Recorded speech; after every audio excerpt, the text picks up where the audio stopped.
All right, so now let's talk about finding errors.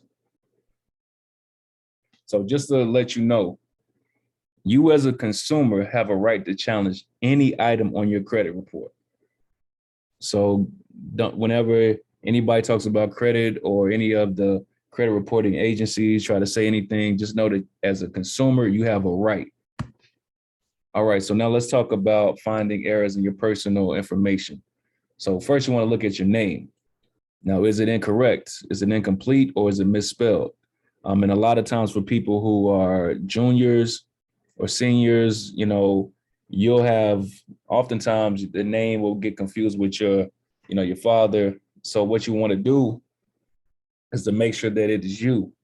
And then you go through and go through your credit report and see it like what accounts are actually associated with you and your name.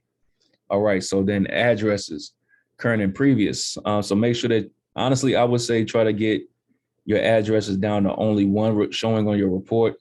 And this will keep your report from being, confused with somebody else's. Because oftentimes there's times where like your address will get confused with whoever's living there, your previous address, somebody living there now, when sometimes, their stuff will show up on your credit report.